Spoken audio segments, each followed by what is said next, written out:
Radyo Katipunan, 87.9 FM.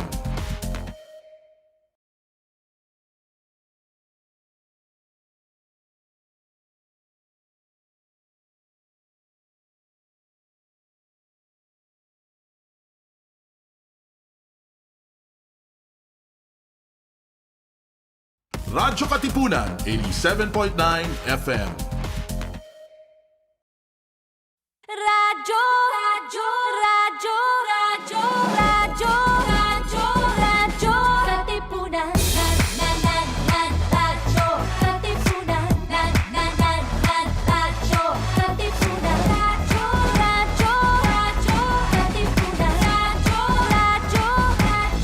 Katipunan. The voice of the Blue Eagle, kami di mapipigil sa pagbabalitang tumpa at tama. Buhay Atenista, sa loob sa labas ng eskwela, ating ibibida lahat ng pera. Radyo, radyo, radyo, Katipunan, radyo, radyo, radyo, Katipunan, radyo, Katipunan, Katipunan. Kawal ni Ignacio, Katipunero sugo, todo sa kayod, punong at tulong. Lipad na Blue Eagle, galing hiding at tigil, blue and white, one big fight. Radyo, radyo, radyo, Katipunan, radyo, radyo, radyo, Katipunan, radyo,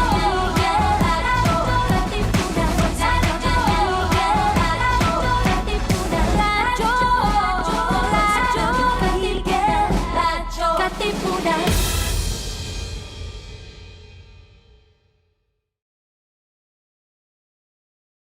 All Kaps, mga Atenista, it's time to level up. Your talk variety program showcasing the best in media and other fields. As we feature the most loved personalities and the best practices of what we truly refer to as Magis. Together with multi-awarded multimedia guru Mr. Noel Ferrer, let's all level up every Fridays from 3 to 6 p.m. here on Radyo Katipunan, 87.9 FM.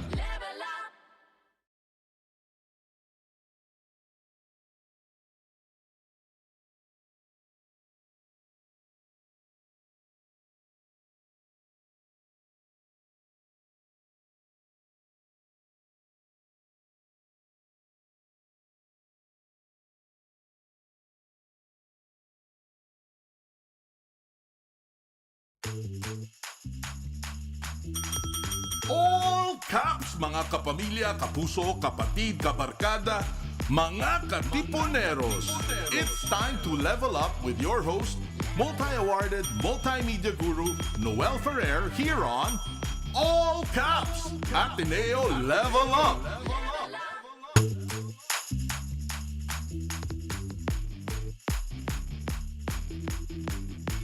All good, all ready, all the best. Bayang nagtatanong, mamamayang nag-uusisa, it's time to level up. And we're doing this special episode for Radyo Katipunan 2nd anniversary. So, because today's really special, for the first part, I'm joined by our Jesuit Communications boss, himself the anchor of the widely followed The Jesuit Hour, a good friend from way back, Father Nono Alfonso. Hello, Father Nono. Happy 2nd anniversary. Thank you. Happy anniversary to all of us. Good afternoon. Yes, good afternoon. Ang hapon, Father. Tapos sasamahan pa tayo ng ibang mga co-anchors natin dito mamaya. Pero let's introduce our very special guest this afternoon. So, a retired Navy officer who served as a Senator of the Philippines, now a faculty member of the top 2 universities of the country. Pero hindi siya doon nag-graduate. Sa Lasal pala siya nag-graduate. But now, he's a faculty member of Ateneo and the University of the Philippines, Senator Ateneo Sonny Trillanes IV. Hello, sir. Magandang hapon po. Maraming salamat. Magandang hapon po sa inyo, kasama ng Noel, Father Nono, at happy 2nd anniversary ng Radyo Katipunan. Diyos Mabalos, thank you, Senator. And thank you for gracing us with your presence Galing, Father. Father tuloy. Senator, yung mga tao nagsasabi, san kayo nagpunta? Parang after the Senate, na nahimik ba si si Senator? So yun nga, nagtuturo kayo sa akademya, pero parang after the Senate, parang the logical progression you would have joined the elections, pero hindi nyo ginawa, thus you opted to teach. And then the corollary question is, maraming mga bansa yung nabalitaan naming nag-o-offer sa inyo ng political asylum. And because they were concerned about what will happen or what can happen to you here in the country. What have you been doing, sir? And what was your answer to those countries offering you political asylum? Okay, una muna, after nung matapos yung second term ko, so eligible na ako to run for the Senate, and hindi naman ako interesado in participate in the local elections dito. So ang nangyayari is, I was very fortunate na tinanggap ako ng what's this? UP. To teach. So I'm so honored. So I was preoccupied teaching. Then yung offers for asylum came much earlier. I was okay. And so I got offers from 2 countries, but I politely declined. And of course, I was grateful for the offers. Pero ang nangyari is, sinabi ko sa kanila na iba kasi, I would feel that I would be abandoning my country kung aalis ako dahil andito yung laban. Very oppressive president, at habang nandiyan yan, inaapi yung kababayan natin, so kailangan sama-sama tayong lumaban. So what I have been doing was, I'm still a member of the opposition, very active member. So we are using that different platforms to articulate our views on the issues of the day, and also to keep the administration always in check. That's true. Father Nono, go. Okay. Shoot your question. Ako po, so follow-up question dun sa tanong ni Noel. So, how are you finding the adjustment, the transition from being senator, part of the high and mighty August Hall of the Senate, ngayon, you're a teacher. Kahit sa mga sikat na schools, pero teacher na lang kayo. How is that? Hindi. How is the adjustment, Senator? Well, the adjustment surprisingly was smooth, and dahil hindi naman tayo born na politiko, at hindi naman tayo born from a privileged family. So, in fact, I'm more comfortable now than I was there in the Senate, kasi doon talagang it's a very stressful environment. Ngayon, I can just pick my battles and at the same time focus on teaching. It's a very sterile environment. But I was asking you earlier about your security. Do you move around the schools with security, sir? Meron po, yung mga kasamaan ko sa Magdalo noon, yung kasama ko rin nakulong. So sila pa rin yung mga kasama ko. Father Nono, go. Okay, so but masaya po kayo, nagtuturo ngayon, pero what about the prospects of joining politics again or whatever position? Like may mga nagsasabi po na if Vice President Lenny runs for presidency, next sa 2022, bagay raw na kayo ang Vice President. How does that look for you, Senator? First, kami ho sa opposition, united kami behind Vice President Lenny Robredo, and it would be a very joyful moment for the opposition once she finally decides to run for the presidency in 2022. As for my plans, ang po namin is tumakbo for the Senate again in 2022. Tuloy po yung advocacy. Well, So, anyway, you go, Father. Presidency. hindi niyo po tatanggapin pag inalo kayo for Vice President?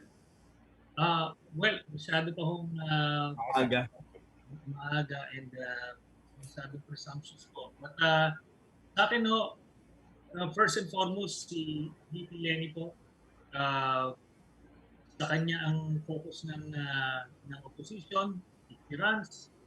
Then, kung ano man yung mga naging decision niya after, then hindi naman po tayo mag-shirk from our duty and responsibility to the country. Yeah. Pero masyado malayo pa rin. But sir, since we're in the talk about politics, sir, so pero sino po kasi sa tingin niyo yung magsa-surface na mga key players sa 2022? There's been talks about Sara Duterte, Bongo, and possibly Manny Pacquiao, sir. So, meron pa po bang ibang mga tao na pwedeng mag-surface as parang the continuation for the president? Ano napuputulo eh. Yes, sir. So there's Sara Duterte, there's Manny Pacquiao, there's Bongo. Do you see of any other person na pwedeng i-anoint ng presidente para sa extension ng kanyang mga programa, sir?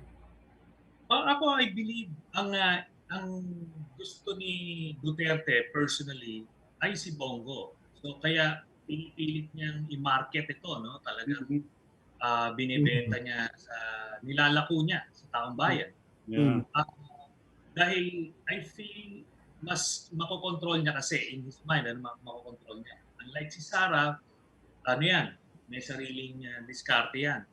So, but I feel na medyo mas kumbaga hindi marketable as a product itong si Bongo, no matter how hard they try. So, they would end up with Sara. Will Bongbong Marcos be in the equation, sir? Sorry? Will Bongbong Marcos still be in the equation if ever? Yes. Bongbong will run separately and independently from the Duterte group. Kasi itong Duterte, they don't trust anybody else except their own. So it's either si Bongo yan or si Sara. Now, Bongo naman, they also have ambitions about plundering the country again. So, tatakbo rin yan ulit. Di ba? Tapos, another new player based on the inside information sa political circles would be Manny Pacquiao. So, running. Seriously considering running. Now, Senator Lacson, ganun din. There are information that he is also preparing. Cynthia Villar, sir. Well, based on my information, they're not preparing. They're not. Okay. Meron pang isa eh. Si Senator Enrile raw, tatakbo pa. Wow. Okay. And Senator Trillanes left the room. Parang ganun yung sagot doon. Anyway, so that's the whole political sphere in 2022. But sir, as we speak now, the Japanese Prime Minister is addressing his nation, setting himself to resign because of health reasons. What can you say about that, sir? Well, that's the Japanese way, the honorable way. They do that. Hindi yan sila kapit ko sa kapangyarihan. And alam nila yung kanilang lugar, bayan. So, they do those things. Pero dito sa Pilipinas, that's unthinkable for Duterte. Palagay ko kahit nasa deathbed na yan o comatose na yan, hindi yan bibitaw. He won't allow it and the people around him won't allow it also kasi alam nilang diretso sila sa kulungan eh. Talagang habulin ko sila eh. Habulin natin sila eh. They've done crimes na heinous, crimes against humanity. They have plundered the nation's coffers. dami. They have destroyed institutions. They have EJK. our values, national values. Yan. Kasi alam mo lang, register sa community. Yeah, yeah. Talaga, Oh. Yes, sir. Ako, Let's welcome one of our anchors here also, the director of the Ateneo Office of Mission and Identity, Miss Miriam de los Santos. Mir is here. Okay, sir. Ayan, nandyan din po si Senator Trillanes. Sir, again, you said, yun nga, parang unthinkable dito sa Pilipinas yung ganong resignation because of health. But sir, yung succession ba dun sa Japan, kapareho ng succession dito sa Pilipinas? I know you earlier tweeted about, yun nga, the revolutionary government na tinatry nilang lutuin, pero yun nga, the president has this disassociated himself from that. and alam nyo, gito, no? Napag-alaman natin, yung pag-dissociate niya pala, came after nung ni-reject siya ng armed forces nung nag-command conference sila. Oh.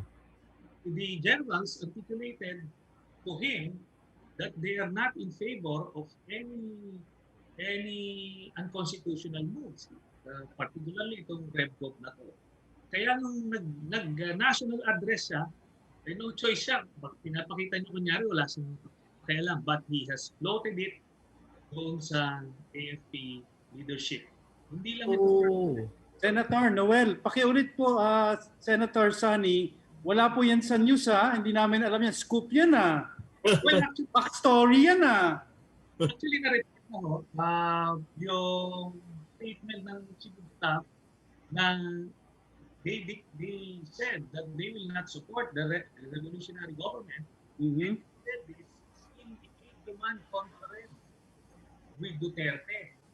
So may, ano na siya, kumbaga in-learn down na siya muna ng AFP bago niya i-negotiate.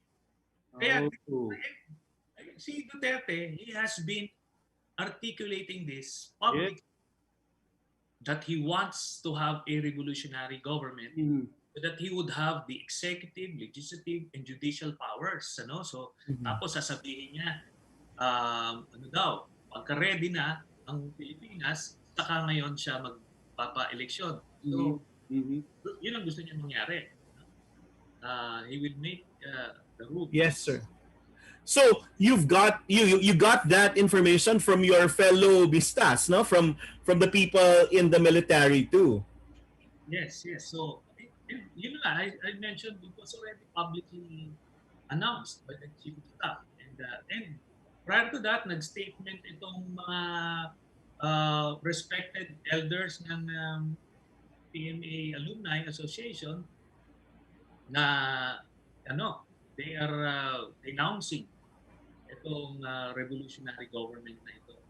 Kaya yung kasing yung grupo na yan, itong sina General De Villa, sina General Farolan, sa PMA community, sa PMA alumni, ito yung mga respected elders Yan yung kumbaga konsensya ng very good alumni. So nagsalita na sila. And marami mga chief of staff yun nandoon sa mga signatories. So malaking impact niya lalo na sa mga junior officers sa mga ranking officers. Pero Senator, ako may follow-up question. Go. Pero Yes. Senator, matagal na po siyang sumisip-sip sa mga generals, like may naglabas ilang mga cabinet positions, puro na generals So he has been actually di ba, anong tawag diyan? Yun nga, for lack of a better term, sumisip-sip so wala pa lang nangyari doon sa pagsisip-sip niya. And giving them a lot of benefits, no? Yes. Nangyari dito, consciously, the first 3 months of the term of Mr. Duterte, naligaw siya. Sa mga kampo, dami niya pinagmako, dodoble niya yung sahod, etc. Tapos, ito nga, nire-reward niya yung mga retirees with positions in government, parang implied message dun sa mga active na generals na if you will serve me well and be loyal to me, there is a prize waiting for you on retirement. So ganun yung kanyang Wow. message. Pero ang good awakening when he tried to have me arrested nung nagkaroon nag-issue siya ng presidential declaration directing the aid to arrest me. So he was expecting na ang dami niya nang ginawa na pagsisipsip o panliligaw na susundin siya blindly. Kaya nangyari, nilapitan siya ng mga generals at sinabihan siya na masisira ang AFP pag gagawin ito. Kasi nga naman, di ba, senador, ito court martial mo for a case na na-dismiss na. Pinakita ko pa yung dokumento na si Esperon mismo yung pumirma doon. Correct. Na-separated na ako from the service. Nakuha ko yung separation pay ko na hindi nila ibibigay kung may kaso ako. So, talagang there's no legal leg to stand on. So, nilapitan siya ngayon. So, ang nangyari, ang reaction ni Duterte doon was disappointment and frustration na ginawa niya na yung lahat. Tapos, ganyan pa rin. At nilabas niya yan, nung pag-uwi niya dito from Jordan, nag-rant siya. Sinabi niya yung sentimiento niya, nanumbat siya. Sabi niya, sige, sumama kay Trillanes, binigay ko na sa iyo lahat, ganyan, pero hindi pa rin. So, doon niya nakita na hindi ganun ang AFP. The AFP, fortunately, nung 6 years ni Pinoy, ni President Aquino, na-professionalize talaga. Yes. So, malaking reversal itong ginagawa niya, pero nag-spill over na yung professionalism. Ang hirap nang i-undo yun eh. Kalawang sulit, hindi eh. So, yun yung nagiging problema niya. And yun, palagi niyang ina-assume na gagawin yung gusto niyang gawin, nagbibigay siya ng aids or nag-imply siya na ito yung gusto niyang gawin. Pero hindi sinusunod ng AFP yan. Early on, if you would recall, yung sinabi niya sa AFP, bumuha kayo ng kahit na anong pangalan dun sa drug list, patayin nyo, akong bahala sa inyo. The same thing sa PNP. Sinunod ba ng AFP? Hindi. Pero yung PNP, ginawa ka agad. So, yung nagantay sila ng bigyan nyo kami ng black and white dyan sa order mo na yan. Ayaw ni Duterte kasi it's another evidence sa ICC. So, meron kaming evidence nun sa PNP eh. So, hindi submitted sa ICC. Ngayon, hindi damay yung PNP dito sa crimes against humanity. Okay. Mir, grace us with your question. Okay, unmute yan. Go. Okay. Good afternoon, sir, and good afternoon po sa lahat ng nakikinig sa Radyo Katipunan. I'm sorry I came in late, internet concerns. No problem. But I'm happy to be here. And when I came... Bagong gising. Father, and when I came in, I'm so interested with the topic, and it's really a serious topic for the country. So if I may just go a little bit lighter, sir, I hope it's okay. Just a little bit lighter kasi sobrang serious tayo. Baka marami tayong kababayang kinakabahan na sa ating mga pinag-uusapan. So I just wanted to ask you, sir, I'm sure you're very familiar with the names that are being thrown at you because you've been so vocal about your sentiments, about your insights. You have been named Trillanes and all these nicknames that I think makes you more popular actually. But I just wanted to ask, what's your reaction when all these nicknames are being thrown at you? And how do you take these things? Because some of them can be funny, some of them can be very vicious. Some of them are negligible. So what would be your reactions to these, sir? Well, ganito po. Back in 2012, I decided to step back from social media directly. So before, I was handling my own social media accounts. But nung 2012, talagang it can really take up a lot of your time, a lot of positive energy kasi yes. Masyadong stressful yung environment. So I stepped back So I let my staff handle the accounts as administrators. Mhm. Ako, I would just take a glimpse every now and then of what's happening. And when I have a statement to issue, I issue those statements. Pero sila yung nag-absorb ng mga comments na yon, yung mga ano na yon, yung mga Yes. trolls. Sila nababasa. So it's just too bad for them if they're out to offend me or hurt me.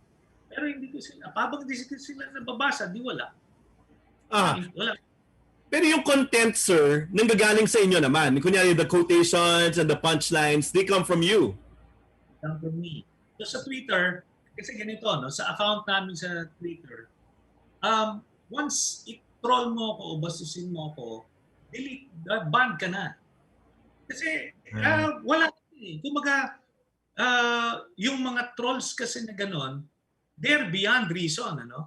Yeah. So, pointless. And why would I allow you to defame or mess up the conversations there, the threads there, di ba? So, wala silang place eh. So, ban sila. So, I don't see them, actually. Mm-hmm. Rarely. If at all, filtered na. Yun.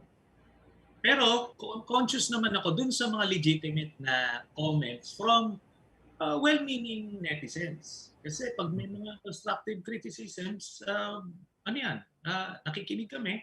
And also, it's an effective sounding board for the pulse on particular issues. Okay.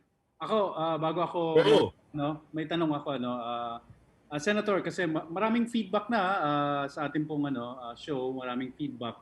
And very consistent ang na-appreciate po ng mga tao, ng taong bayan, Senator, ay yung inyong tapang.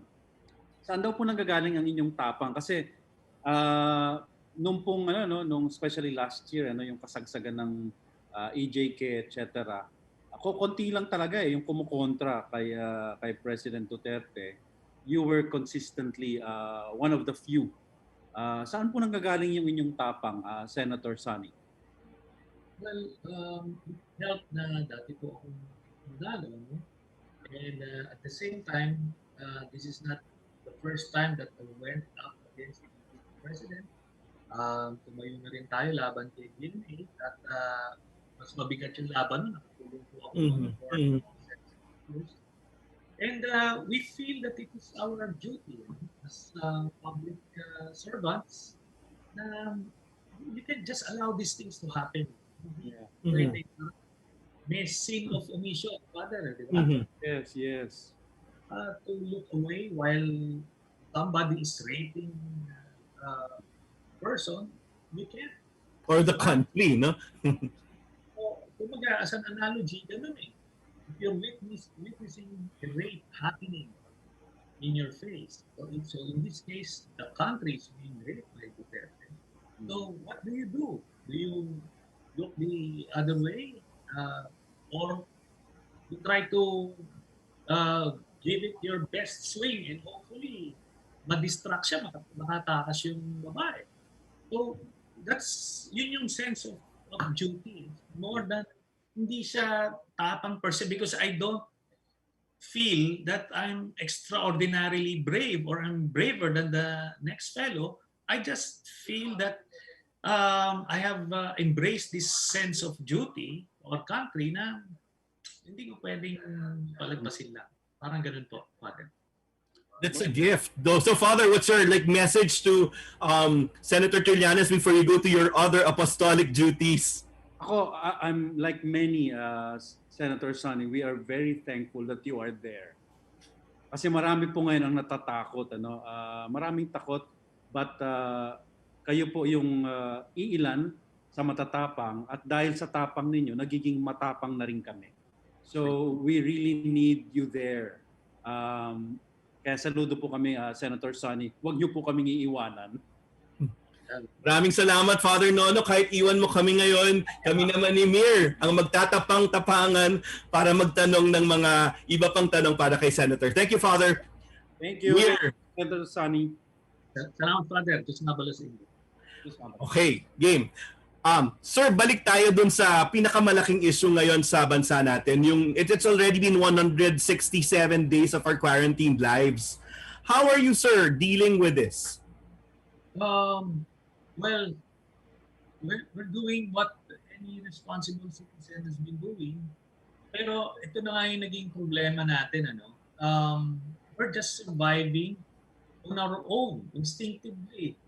Itong survival of the fittest. You don't feel government.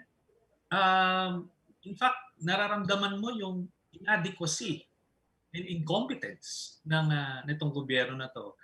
And sabi ko nga, hindi naman ito parang sasabihin na it's a pandemic that every country in the world. Yes.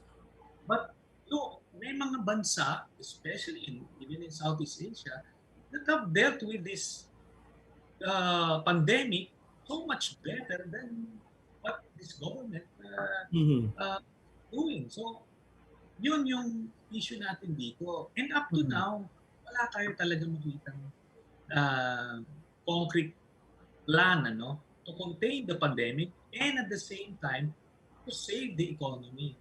And ang nangyayari, worst of both worlds. Pandemic is not being addressed. At the same time, sinasakal yung economy. So talagang double whammy. Ngayon, ito nga ang prescription ko. Ang nangyayari kasi, kunyari yung mga kababayan natin na may hirap, pag may nararamdaman sila, may trangkaso na sila, for that matter, COVID positive na, but they tend to try to deny it and just brush it off as an ordinary flu. Kasi wala silang choice. Hindi nila kayang magpa-ospital, wala silang capacity pumunta sa MOA, magpa-testing kasi wala namang sasakyan, walang public transport. Ang sinasabi ko nga, sinasuggest ko, by this time, dapat meron na silang tracking kung saan yung mga cases. Correct. Yung mga barangay na maraming cases, the government should go there and do the swab testing house to house. Ano doon na? Pagka, di ba, may kumatok dyan sa pinto mo, mag-delivering swab testing, ayaw ka ba doon? Di ba? Yeah. Lahat, Ngayon, at the same time, yung mga laboratories natin, dapat yun ang na-develop the past 6 months. Bawat city dapat merong laboratory para natetest natin yung mga kababayan natin for free. And mabilis yung turnaround. Within 24 hours, malalaman mo, nag-positive itong pamilyang ito, ma-isolate nyo kagad sila. Ito hindi. You will have to go out of your way have yourself tested. Ang karamihan ng mga nagpapatest ngayon, may mga symptoms na. Yeah. Ibig sabihin, na yan. So that's what's happening. And at the same time, hindi ko maintindihan itong G na pinagbabawal. Bakit pinagbabawal? Tapos yung ibang modes of transport, pwede. Sabi ko nga, sa Taiwan, sa Taiwan, walang sa mga trains nila, wala silang social distancing. Talagang sila. Up to now, pero naka-mask sila at bawal magsalita. Bawal magsalita. Hindi na bawal, kundi talagang dinidiscourage. Yeah. So, naman, nanggagaling yung virus sa bibig. So, kung yung bibig natin lahat, tapos naka-mask pa to, ilang protection na yun. Ganon. Kasi dito may mga social distancing pa. So ngayon, kahaba-haba ngayon ng pila, siksiga ngayon sa baba yung mga kababayan natin, naglalakad na lang. Where they are getting all these stupid policies, But they're saying, sir, that there's a national action plan in handling this pandemic. What seems to be working and not working? So, if it's a test of leadership, parang yun po, ang kailangan i-cover talaga yung health and pandemic, tapos sabi nyo nga, economic recession. No? So, it seems like the question is, who's in control now? who do you think is in control?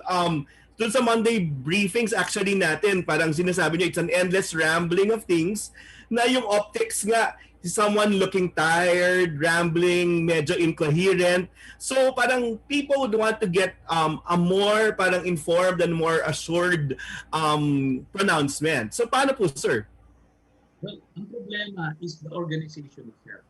Ah, Pag okay. nakita nyo, yung in charge sa National Action Plan, si Secretary Lorenzana, merong ang IATF, dalawa yung boss, si Nograles at si Duque.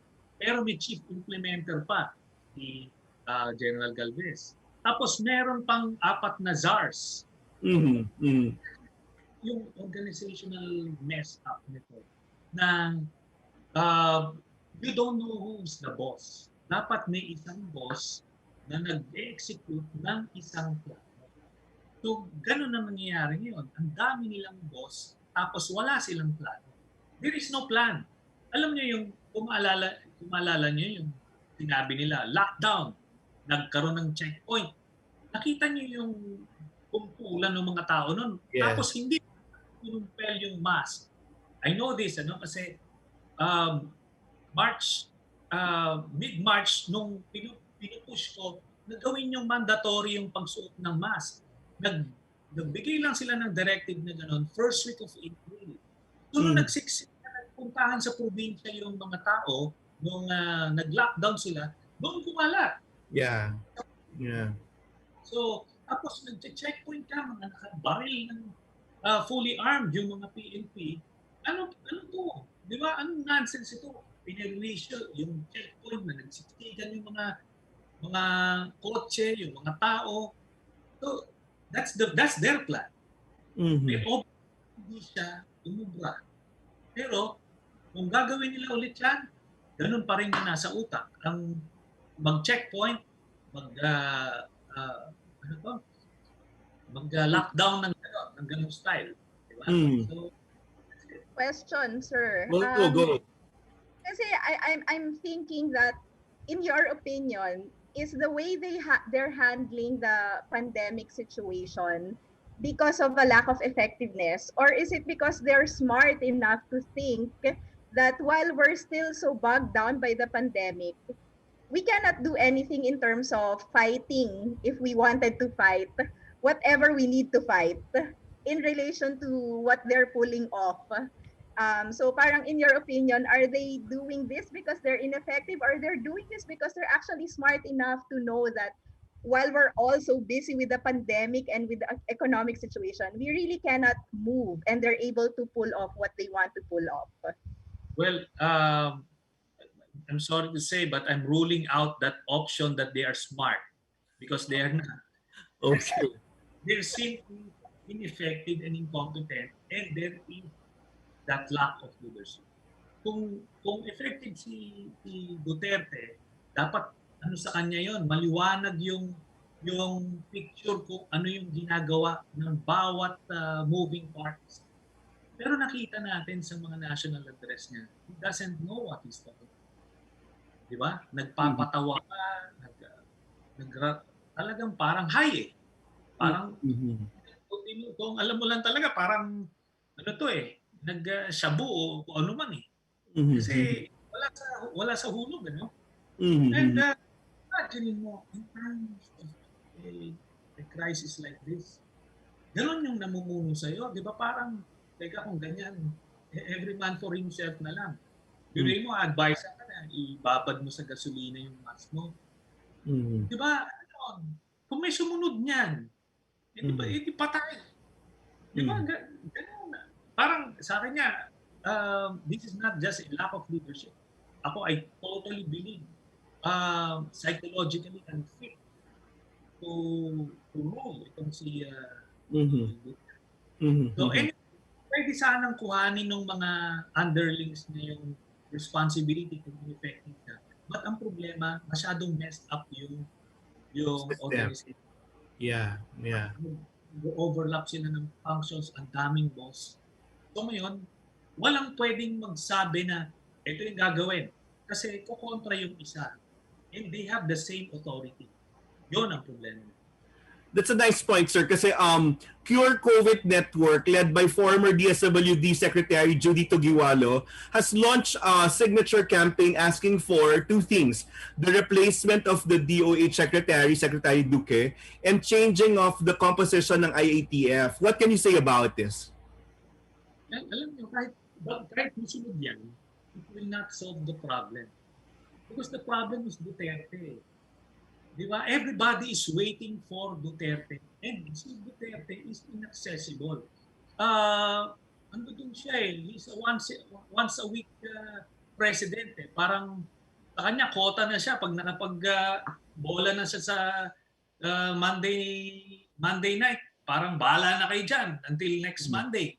So, in the meantime, everybody's waiting for him. And nothing gets done.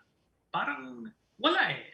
Ano ba nangyari? Nag-increase ba yung turnaround capacity natin? Meaning yung pag nagpa-test ka ngayon, dapat hours makukuha mo na yung result para hindi ka ngayon makakahawa. Di ba? In the meantime, wala. Ganun pa rin. Kung 5 days, 4 days, ganun pa rin hanggang ngayon. Yung patong kay Bongo na awan ko kung anong papel niya sa buhay doon, biglang nag-initiate na itong Balik Probinsya program na ngayon yung mga kababayan natin, it's an opportunity to go to the provinces for free. Edi, nagdagsaan ngayon. Tapos hindi naman nila kaya palang suportahan. So, it's one stupid policy after another. Yeah, yan yung po sinasabi, no? Parang yung mga ridiculous statements nagkakasunod-sunod. But what can you say about the spins of the spokesperson? Kasi siya yung tumatanggap para saluhin yung sinabing yung gasolina seryoso pala, hindi pala joke yun, or sir, paano yun? Parang all the pronouncements nagkakagulo-gulo. Alam nyo, sa akin, this is where the media should come in. Dapat sinisita nila yan. Alam nyo sa US, if you watch yung nangyayari sa pagka-press conference ng administrasyon nila, so whether it's Trump speaking or some cabinet secretary, sinisita nila pagka mali yung statement. Talagang hindi nila binibitawan yon. So they don't just write whatever the Trump will be, no? Yeah. Say, kundi nilalagay nila ng context, ini-question nila. Dito hindi eh. Pag sinabi ni Rocking ganyan, lalabas din talaga sa periodiko yung exact statement. So nagiging instrument kayo ng propaganda. That's true. Let's shift to yun nga. Sabi niya hindi rin wise na palitan lang yung DOH secretary kasi hindi lang yun. It's a palliative measure, no? So, but yun nga sabi nga nila parang it's like changing the tire while we're running. We just have to keep on going, sir. Well, so it's a shared responsibility with the private sector. And now, just where is your stand, sir, dun sa PhilHealth investigation? Well, dapat yan. Nakita niyo yung reaction ni Duterte kay General Morales? Nag-iba po, sir, di ba? Nung una, full trust, hihintayin yung investigasyon. Oo. Hindi. Even that, hanggang ngayon, na inaano daw, pagre-resigning for health reasons. Ganun ba? Ganun ba yung isang presidente na galit daw sa corruption? Na whiff of corruption daw, ay bibitayin niya? So, it should make people think that Duterte is as corrupt as these guys. Kasi alam niyo, kunyari, ikaw head ka ng isang agency, isang organization. If you have a subordinate na corrupt, pag tinolerate mo yan, ibig sabihin party ka doon sa sindikato niya. Kung wala kang kinalaman dyan, sisibakin mo yung kagad. That's how it's done in any private organization. So, more so sa public organization. Pagka hindi ka pero dito mo makikita si Duterte. Pagka party siya sa sindikato o kasama niya sa inner circle niya yung mga tao, hindi niya yan ginagalaw. Look at si Faildon sa Customs. Nagpasok ng 6.4 billion pesos sa shabu. Tapos you have this president na self-proclaimed crusader against illegal drugs. Papatayin daw niya, galit na galit. Pero hindi niya pinurusahan. Prinomote pa niya si Paildon. Kaya lang natanggal because talagang sunog na publicity. Ganun din, nangyari ulit yun, nagkaroon ng importation ng 11 billion na shabu. This time, yung pumalit kay Paildon si General La Peña. Yeah. Anong nangyari? Dinalaw ba niya? Pinarusahan ba niya? Hindi. Prinomote niya, ginawa niya sekretary. So doon ka mapapaisip. Ano ba ito? Si Duterte, talagang galit sa corruption o kasabwat? So ako, I firmly believe na yung head ng sindikato, he's running the government like a syndicate. So hindi ako magtataka kung nakakatanggap yan dyan sa PhilHealth issue. Wow. Mir, ikaw, nakakatanggap ka ba? Iba ang natatanggap ko. Joke. Okay, go. Nakakatanggap ako ng wisdom at tapang mula kay Sir ngayong hapon. Pero sa totoo lang, I will admit, Sir, no, na listening to you, may bahagi sa akin na bumabagsak yung kalooban ko. Alam mo yon, parang nalulungkot ako para sa bayan. Kasi nga in the midst of all this pandemic, in the midst of so many important concerns, we are even more concerned about how our country is being run. So parang ako, in the context of this pandemic and in the context of everything that's happening also that still affect the way the pandemic is being addressed, what's our recourse as a nation? Parang as a people, when we have so many limitations these days, what's our recourse for action? Dasal ba ito? Let's call on all the priests pagdasal natin ng bayan? Or, is there something that we can do even while we're so limited during this time? Well, marami po. Sabi nyo nga, of course, tayo being a prayerful nation, prayers always help. Okay? Then, as a citizen, we have to voice out. Hindi tayo pwedeng tinotolerate natin yung kapalpakan nila. Kailangan natin silang sitahin. Kasi whether binoto mo siya o hindi, siya yung nagmagaling siya yung nag-ambisyon, mamuno sa ating lahat And dapat, paninindigan niya yon. Hindi pwede yung once a week. Kita mo yung media, hindi ba lang tinatanong, asan yung schedule mo? Bakit wala ka ngayon? Bakit? Di ba dapat yan, alam ng media kung saan yung whereabouts ng every time. So, palaging sinisita. So, yan pwede natin gawin. And pwede rin natin gawin is influensyahan yung mga kasamahan natin na nabubulag pa dito sa administrasyon na to. Malaking bagay yun Di ba? Tapos, magpursige tayo na by 2022, tigil na natin itong kalokohan na ito para ma-rebuild na natin yung bansa natin. So, all of those things we can do, So, Sir, you mentioned 2022. So you're still in the view of the 2022 elections will happen. Well, we'll have to assume that at the same time, pero hindi tayo dapat complacent. We have to continue engaging with the different sectors na maging vigilant tayo. Any move na gagawin nila, kailangan ready tayo tumindig. So kita mo nyo, nung flinote nila tong RevGov, ang dami ng pushback, di atras sila. So ganun lang. Yung kanilang chacha, ilang taon na nila tinutulak yan. So nagpo-pushback tayo, so hindi nila natutuloy.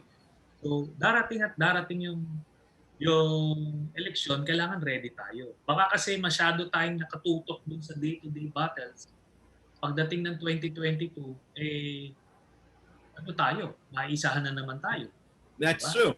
Tapos ang maganda lang, reminder, September 1, kailangan magpa-register na yung mga estudyante ulit kasi babalik na ulit yung registration ng posibleng mga voters para sa 2022. So sir, we're talking about the president who passed, sinasabi niya, achievement yung Universal Healthcare Law, na strengthen niya yung healthcare system, but also the same president who's now rocked with issues of corruption and inefficiency of the appointees in PhilHealth and DOH. So ang daming lessons learned. Now we go to another issue, sir.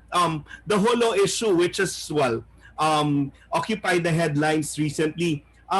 You think the declaration of martial law is a good option for now? How do you see this resolved? Uh, Again, sabi nyo no, nga, may failure of intelligence kasi hindi nyo sila bibigyan ng benefit of the doubt na yung smart moves, no? okay. Well, ganito po ang aking opinion. Maliwanag yung requisites ng Declaration of Martial Law. Kung gagawin natin yan, kung may magpapasabog saan, imagine, God forbid, may mangyari sa National Capital. So pag hinayaan natin yung sa hulo na mag-declare ng martial law, di ngayon, it would justify declaration of martial law dito sa Metro Manila. Di ba? So ganun na yun. And hindi pwede. Magiging hostage tayo. So hindi natin alam kung sino, hindi nga nila alam kung sino yung gumawa niyan eh. So, kumbaga, and it's not out of character for these people in the administration to initiate state-sponsored acts of terror. So, ngayon, nag-fall ka na sa script. So, definitely, hindi solusyon yung martial law na yan. Alam ng AFP kung ano yung solusyon dyan. Ang mainly intelligence work yan, and kung hindi sila, kung susuportahan yan sila, alam nyo, magagaling yung mga intelligence officers natin. Pero kailangan nila ng suporta. Kailangan nila ng pondo. Eh kaso, ang intelligence funds na kay Duterte, 4 billion a year. Kailangan niya, sir, di ba? Oo. So, tapos sa operating units, ang AFP is, the whole AFP is around 1 billion. So, hahati-hatiin mo yan sa iba't ibang operating. Yung pagkuha kasi ng information, ano yan you'll have to buy that So, kaya yun medyo flexible yung intelligence funds because there are things that you cannot bid out. Hindi yan, alam mo hindi pwedeng ma-meet yung requirements ng COA and others. Pero yung intelligence officers, bigyan nyo yan sila ng resources, gagawin nila yan, kaya nila yan. Yun ang solusyon. Yung sana, ako yun ang feedback sa amin, drastically nawikan yung counter-terrorism efforts ng ating AFP nung sinuspend itong VFA. Kasi yung mga Amerikano kasi, part of the working arrangement there is may intelligence sharing. So sila, they have the technology, they have the technical capacity. So they conduct intelligence, surveillance, and reconnaissance operations na kaya ng ating AFP. So sila napipinpoint nila kung saan yung mga Abu Sayyaf pinapasa sa AFP operating unit, sila gumagawa. Ganon yung naging working dynamic dyan the past decade. Pero dito na sinuspend ni Duterte to please the Chinese. Sa only para ibalik ulit. Let's give the last question to Mir, who's leaving us after this hour. Pero Mir, your final question to Senator Trillanes before we're joined by other RKR anchors.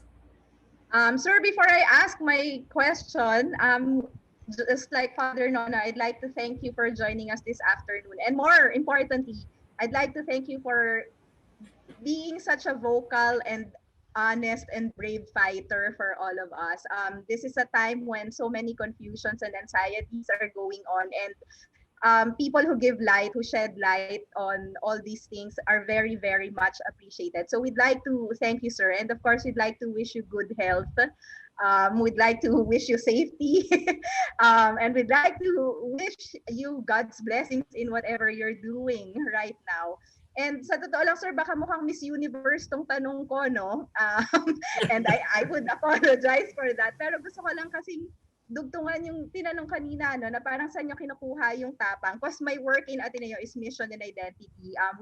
We deal with spirituality, interiority formation. So I'm just curious also if you would relate where your courage is coming from in terms of a spirituality or an approach to, or a perspective on how you look at God, how you look at people, or how you look at things, how you look at the world. Okay. Miss Universe, sorry, but I'm just really curious about that. Well, I was raised in Catholic schools, Dominican schools in particular. So, medyo maayos naman yung ating spiritual foundation. So although I cannot and I will not admit that I am a religious person, but I can be spiritual. And I can say that yung mga darkest moments ko, alam ko na nandoon yung Diyos. So kung sinasabi natin yung saan galing yung tapang, siguro doon mo na, aside dun sa sinabi ko kanina na yung more of a sense of duty actually, but it's that sense of comfort knowing that alam mo hindi ka papabayaan ng Diyos basta't nasa tama ka. So siguro ganun. Yun. Pwede ba akong humabol pa? Sorry, isa lang. Go. Given what you said, sir, may I just ask, what are you afraid of then? Well, I'm afraid of things people are normally afraid of. Siyempre, you're afraid of na may masamang mangyari sa pamilya mo. You're afraid of, alam niya, kunyari may ahas dyan o may, alam mo, it's that's the normal things. Hindi, sabi ko nga kanina no, kay Father Nono, I don't feel extra brave at all. I believe I'm just like you and everybody else. Sir, not death. You're not afraid of death. You see a lot of things happening now and all. Not afraid or torture? Wala rin naman akong death wish. Ano? I don't long for it or parang gusto ko na. No? Hindi. I believe, well, I'm also a fatalist. I believe in God's destiny na pag nagawa mo na yung mission din sa mundo na to, then mangyayari na yun. So, hindi ako natotorment dun sa prospect of death because I believe death is part of your story. Di ba? But dying, I guess, with a cause or for a reason would be more noble, no? Lalo na in your case. Thank you, Mir. And then we'll just take a short break. Thank you, Father Nono. Thank you, Mir.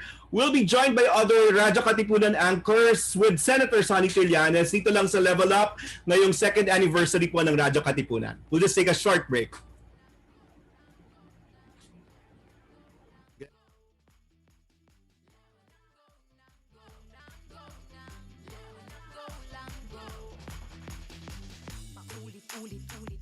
Ulit kang nagplano. Level up!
So we're on our second hour and we're joined by some of the Radio Katipunan anchors.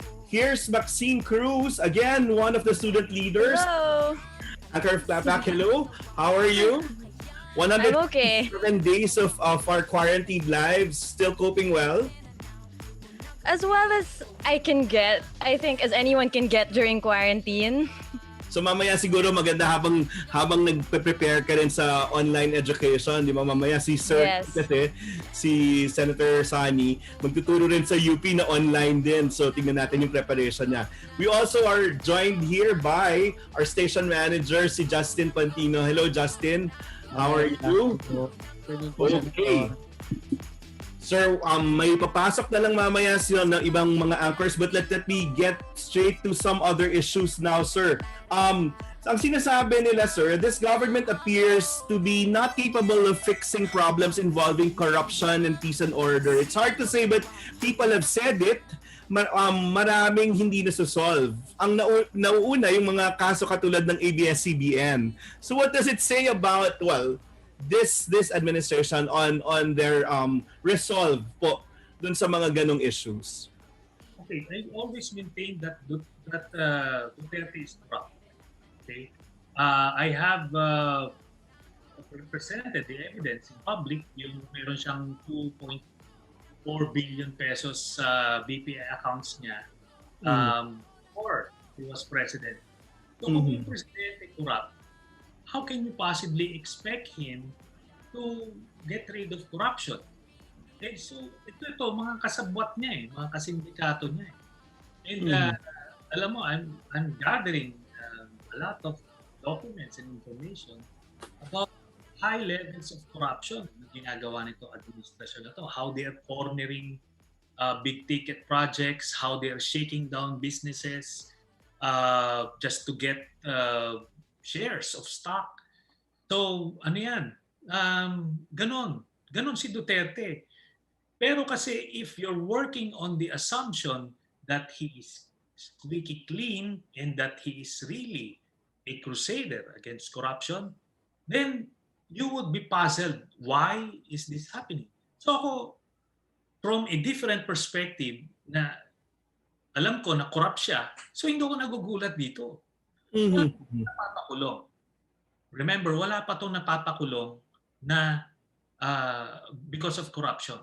And on the contrary, ilan ang pinakawalan niya na mga corrupt na tao dahil mga kasabot niya, mga kakampi niya.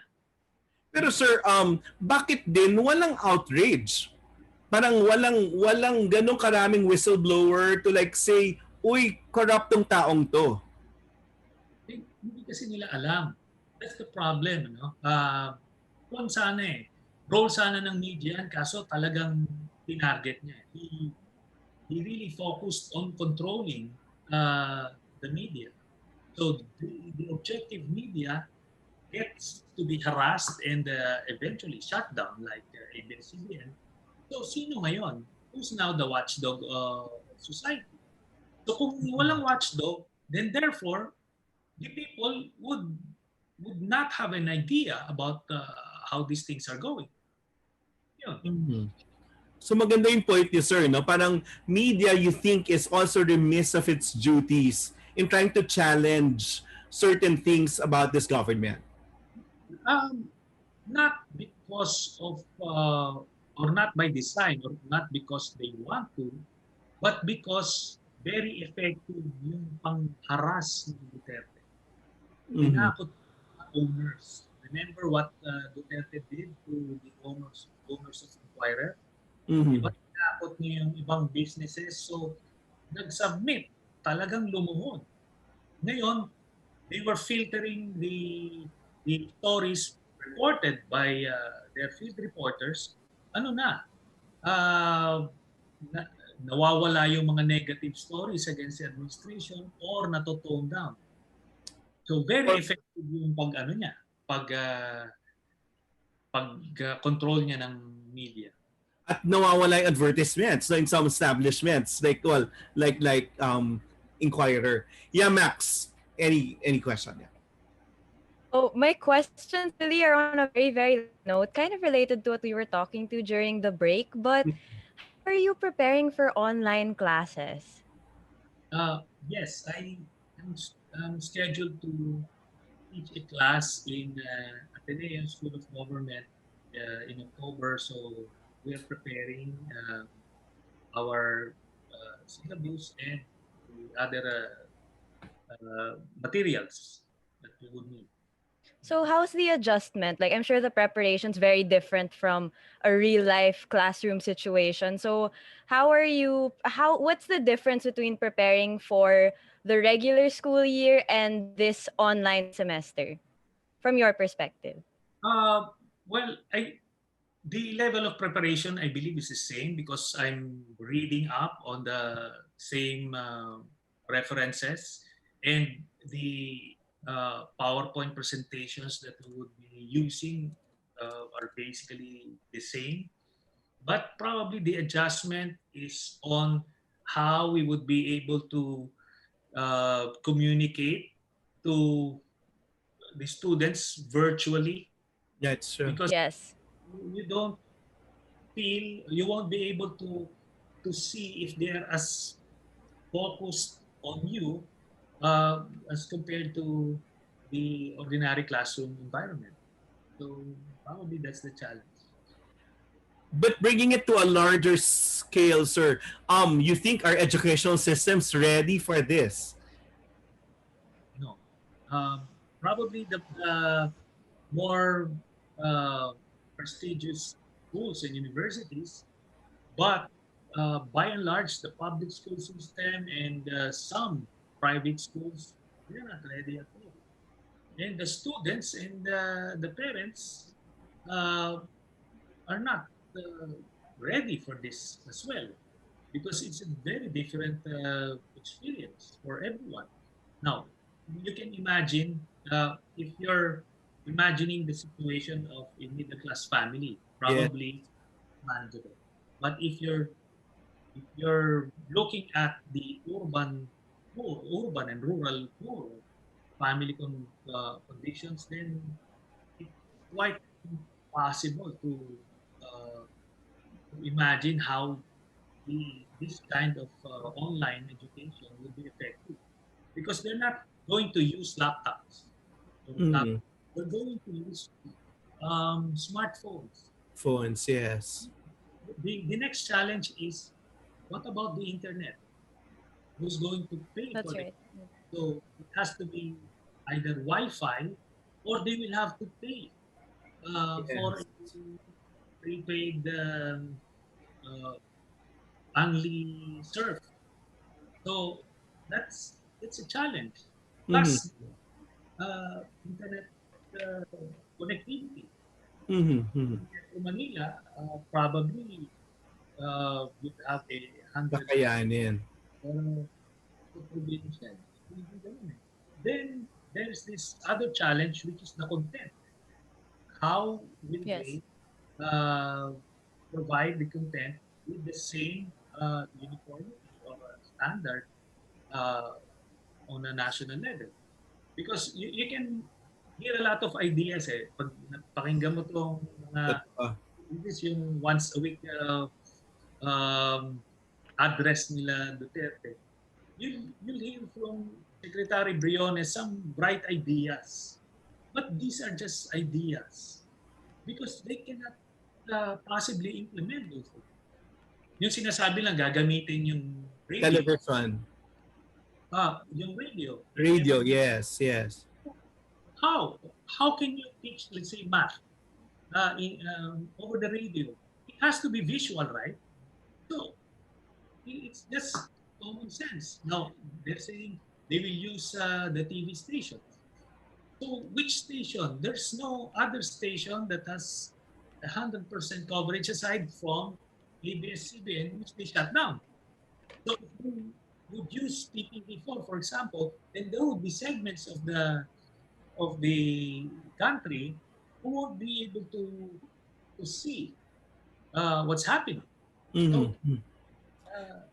Sir, having studied the ways of the president, when he first said basta wala pang vaccine, basta hindi pa okay yung sitwasyon para sa kalusugan, wala mo nang papasok. Di ba? And then people were interpreting that until yun nga si Secretary Liling Briones came up with these ideas. You think the leadership is able to grasp the totality of this kind of education, sir? Or parang playing it by ear? They play it by ear. Alam nyo, hindi sila grounded. Sinabi ni Duterte, for as long as walang vaccine, walang papasok. Then, 24 hours later, ni-reverse niya yun. Sinabi niya, okay na ulit, August. Then suddenly nakita nila, it's impossible to do that. They moved it to October. So, wala pa rin yun. Because infrastructure-wise, we're not prepared. We will just impose the burden on the teachers, the students, and the parents. Okay. I get you there. Justin, shoot the next question. Hi, sir. Good afternoon. First off, thank you for joining us today in our anniversary special. Of course, bilang radio coordinator po ng Radyo Katipunan, we're very honored. Actually, very light lang naman yung tanong ko muna bago mamaya na yung mga medyo big questions. Ano po bang ideal day para sa isang Ateneo Trillanes or Sonny Trillanes? Well, ngayong quarantine or before quarantine? Yeah, actually, Yun yatang quarantine, no? Yeah. During quarantine, medyo it's a laid-back lifestyle like everybody else. I sleep very late at night. Okay. wow. Ng mga series sa Netflix. So Netflix, not the news. You still glued to the news? Meron akong tablet, so dyan I read news online sa aking tablet. But just to entertain yourself, so nag-Netflix ako. Meron din akong Google Movies kasi may mga Yes. sila dyan eh. So I just finished this nice na teleserye. Ay, what's this? Korean novela. Ano po, sir? Yung Mr. Sunshine. Okay. Yes, sir. Ganda, di ba? Yeah. So, yun. Yun lang. Then, of course, ito, nagpe-prepare ako ng ngayon for my online classes. And I paint also. I've been doing a lot of painting during the quarantine. So, well, I feel fortunate that nagagawa natin to kasi yung ibang kababayan natin, iba. Pero sir, mahilig ba kayo sa kape? Hindi ako coffee drinker. Kaya hindi siya natatakot. Walang pampanervyos sa inyo, sir. Ganun ba yun? Pero kasi siyempre parang di ba, people are looking at you as a very strong figure and they are very curious to what you are actually doing to where are you getting that, parang where are you mastering that courage and that bravery of or is it just because you have like that strong background in military, or is it something that you've acquired in what sense? So, yun nga, as I mentioned earlier, aside sa aking military background and yung aking spiritual foundation, aking pagiging fatalist, then also yung circumstances that brought us here in the first place back in 2003 when we stood up against a sitting president. So this experience is not entirely new. And in fact, I'm going to say that GMA was a more formidable opponent than this guy. Pero mas vicious ito sa mga kababayan natin. Kaya mas ano rin ang laban, kailangan um, paigtingin. Kasi people are literally dying by the day while this guy is in office.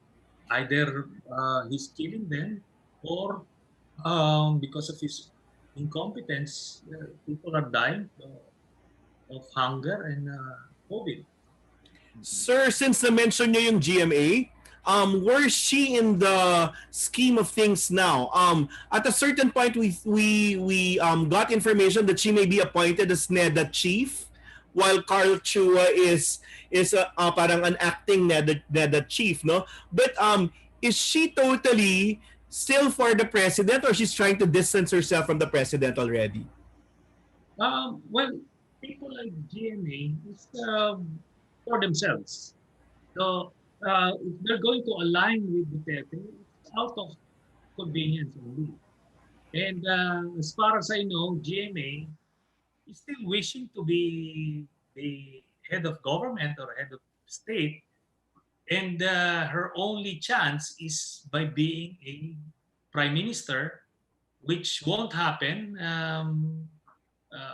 anytime soon.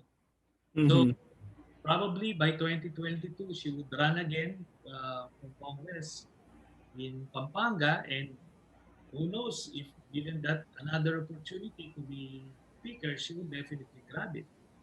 So these are the things that motivate.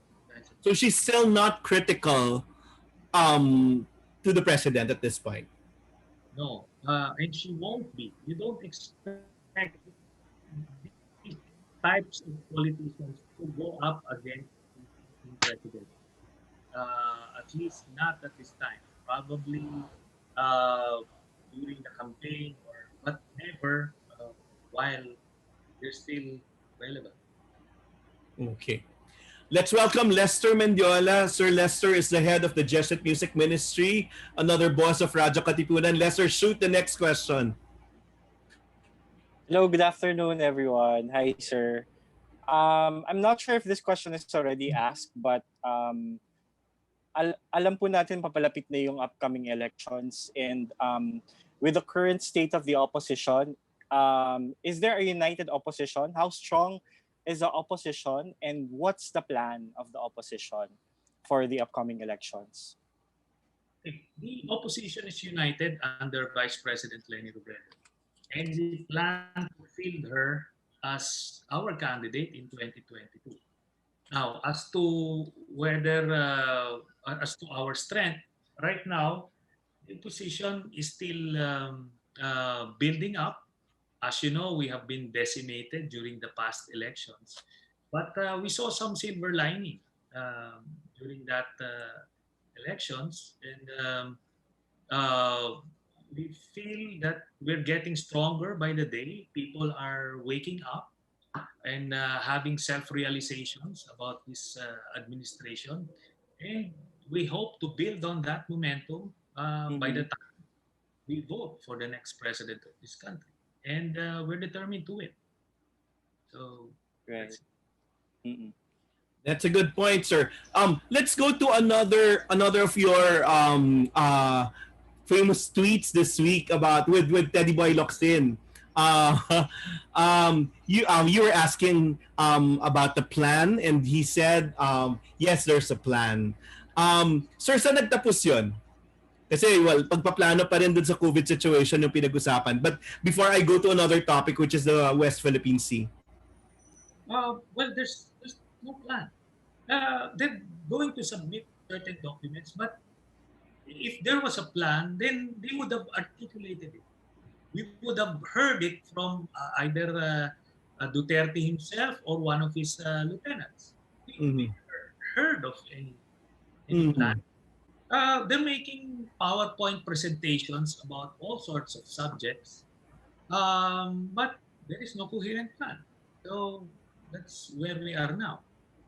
So Mr. Locsin just wanted to be smart and condescending, and so he insulted me. So I just Answered back, fired back. Okay. Sir, but this morning he said that he already filed or we filed diplomatic protest against China last week. No? So, and well, China accused the Philippines of illegal provocation of the West Philippine Sea. Tapos sinabi nga, may report ng incursions dun sa, na late daw, sabi niya, sa Scarborough Shoal. And then, yung mga military aircraft near Spratly sa na economic zone supposedly. So, paano yun, sir? He said that some ASEAN nations are dying for the Philippines to open the arbitral victory. So, alam ko na nasangkot kayo dyan, nalaman, well, nung pinabalikan ko yung history niyan, sinabihan pa kayo ni Robin Padilla na, paano kung ikayo na lang yung pumunta sa West Philippine Sea? Sir, ano yung posisyon niyo po dyan sa buong issue ng ng territory? Okay. I believe dapat ma-reassert natin yung ating victory sa arbitral tribunal. That's very historic and we should use that to our advantage. And nangyayari kasi itong kay Mr. Luxing, he's just trying to divert the attention from the actual foreign policy of Mr. Duterte, which is to kneel down and submit to China. It's very clear. In one of the speeches of Mr. Duterte, sinabi niya yun, na sana, hindi gawin na lang tayong Philippines, province of China. Sinabi niya yun in a national address. That's supposed to cause some outrage kasi talagang, ano yun eh, di ba?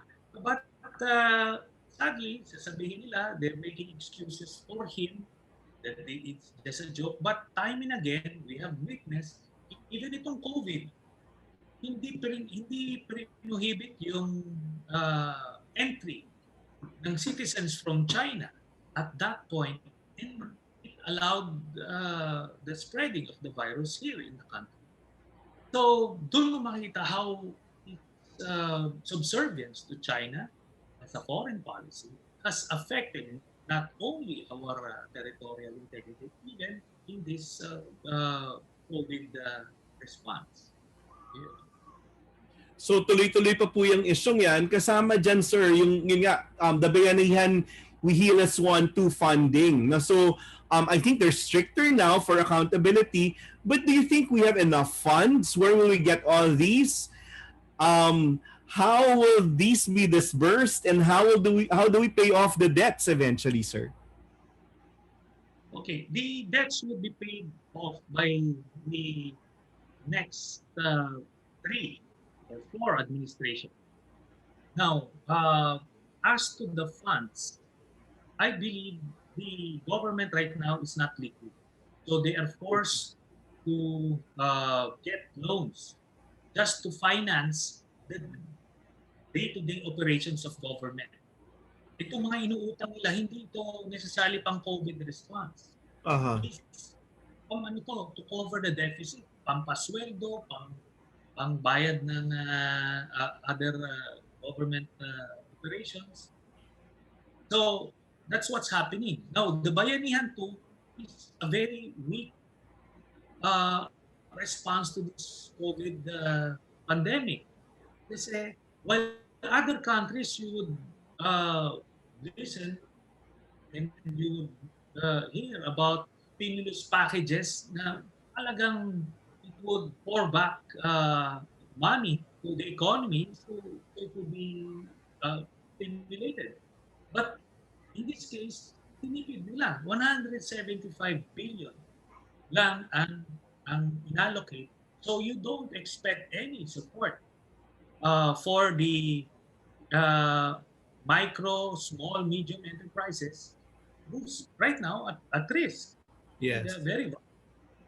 So wala rin makukuhang ma-expect na subsidies from working Filipinos or those who were terminated because of the pandemic.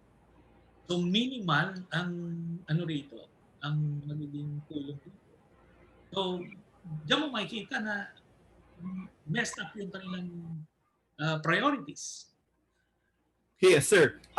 Pero totoo ba na during the last elections, ang isa sa mga parang nagluklok kay President Duterte or yung aprobada talaga sa kanya yung mga OFW, sir?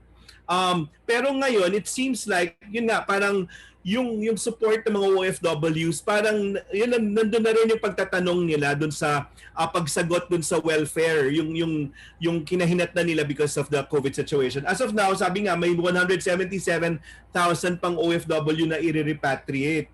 At hindi natin alam kung ano yung kahinat na nila if ever gawin yon.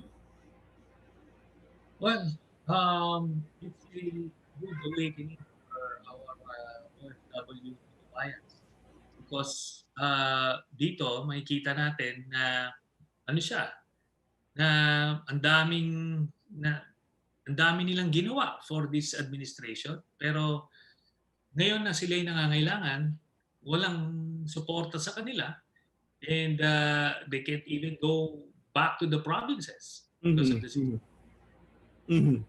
So, you think, sir, there's an awakening already for these sectors?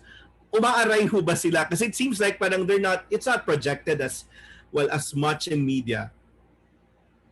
Meron, lalo na yung mga nakauwi na.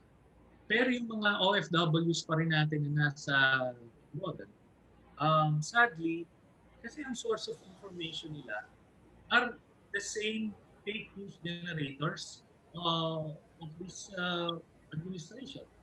So they're getting garbage. So yun yung pinanghahawakan. Alam niyo yung naniniwala nga sila na merong pinagawang mega bridge daw itong si Duterte. Yeah. I saw that. Talaga, yun. Wala kang kumbaga you can't blame them because that's the only source of news for them. The Duterte was very effective in demonizing the regular sources of news, the legitimate sources of news. So sila ngayon ang pinagkukuhanan. So ganoon na. Pero yung mga nakakabalita na ng situation dito, lalo na yung mga nakauwi na, iba na, nag-iiba na yung pananaw. So slowly, but I'm confident that we will get that because this administration has been built on lies. And it's not sustainable.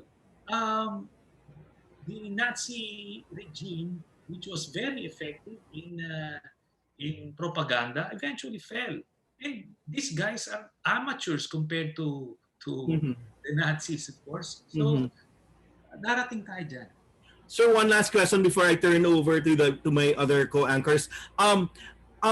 You don't believe in surveys. You said yung SWS or Pulse Asia failed you the last time. Sir, kasi paglabas ng mga ng results ng survey ngayon, parang okay pang mundo, okay pa naman yung mga Pilipino. Parang wala naman dun sa level na sinasabi nila, oh, galit nga ba yung Pilipino or naghihirap nga ba sila? Sir, how do you treat this? So, pag nakikita nyo yung lumalabas yung mga numero, parang at yung mga Pilipino parang tahimik pa naman sila, okay pa naman sila. Okay. Well, I believe in surveys. In fact, meron kaming in-house surveys. Okay. Pero I believe that Pulse Asia and SWS have been compromised. They have been compromised in the 2004 elections. They missed that badly. They got compromised. They missed me in 2007. Sabi nila, hindi ako mananalo. 20 ako number 20 ako sa Pulse Asia during the last survey before the election. Number 16 ako sa SWS. So, how can I believe in their accuracy? So anyway, but to explain the high numbers of Duterte, kasi ganun din naman yung nakukuha namin, may factors involved dyan. Sabi ko nga, information. Because nobody is reporting the true situation. How? Why? Because, again, it was coerced. They were harassed. So, na compromise yung integrity ng news reporting. So, tapos, that's one. The other factor is very effective sa propaganda machine ng Duterte administration. Grabe yung fake news nila. And it has to be shattered as an apparatus. And I believe we're getting there. Yung pushback, yung fact-checking, medyo lumalaga na. Then, finally, magaling manloko si Duterte. So, imagine, pangakuan niya yung kababayan natin. He would look at them straight in the eye and say, in 3 to 6 months, I will solve crime, corruption, and illegal drugs. Or else, I will kill myself. I will resign, etc. Hindi, grabe. Alam mo yung mga Pinoy, hindi sila sanay ng ganyang tahasang panluloko eh. They will give you the benefit of the doubt. Kasi isipin nila, hindi naman ako siguro niloloko nito. So pinaniwalaan siya. Tapos ganyan pala. Yun na nga. So budol-budol ang nangyari. Panluloko. So ngayon, naghahanap na ng resibo yung mga tao, sir. People are looking for resibo. Parang, so ngayon, na-expose yung incompetence ni Duterte, lalo na itong pandemic. Kasi dati nakakatago siya dun sa mga speeches niya na I will kill so drug addicts. Na-impress yung mga Pilipino dyan eh. Yung mga ganyang mga gimmick. Pero ngayon nakita nila na wala palang alam itong tao na ito. Di ba? May tama pala sa ulo ito. So parang ngayon na-expose. And it's kumaga, we learned it the hard way, pero at least we learn. And hopefully that will translate into a victory ng opposition sa 2022. go Max. Kayo, you will let that happen because it's your generation already. Yes. So that's a reminder actually for my generation, my age group, to register to vote as soon as we can. But anyway, Starting apart from September that- 1. Oh, starting yeah. September 1, okay, we'll take note of that. So we've been talking a lot about the current situation, the pandemic, how we're more than 150 days into quarantine. What do you think we can do as a country to move forward from all of this? Okay. Sadly, for a developing country like the Philippines, we are very dependent on the actions of government. We can do our actions individually, but we cannot create as much impact as the government. So that's why we are demanding from government a coherent plan to contain the pandemic and to save our economy. Okay? As private citizens, we can always act responsibly, wearing a mask, not leaving the house unless it's extremely necessary. So by not partying, so we can do all of these things. But then, what about those who have already been infected by the virus? Who gets to take care of them? So the government was given enough time to prepare the healthcare system. For example, we have been suggesting early on to transform the public schools into isolation Yes. wards, because it's well ventilated. And if these public schools are near public hospitals, like for example PGH, then they can supervise these the operations of these treatment wards. So they didn't do that. They've been creating massive, what's this, isolation units in covered courts or arenas. That's being discouraged kasi nga yung hangin in one of those videos, there was this person who was infected by COVID and she was coughing profusely. Kaso masyadong mainit dun sa what's this, sa arena. So meron silang dalang electric fan. So you can imagine the virus was spreading all over. Yeah. So it's not ideal. Pero ganun yung ginawa nila eh. Yeah. So ang point is, maraming pwedeng gawin. And itong contact tracing na lang, apparently, DOH and this government has this idea of physical contact tracing, meaning persons would be assigned to track those who have been exposed to the virus. Hindi ganun ang ginagawa ng ibang bansa. Sa kanila parang call centers lang. Yes. Call centers.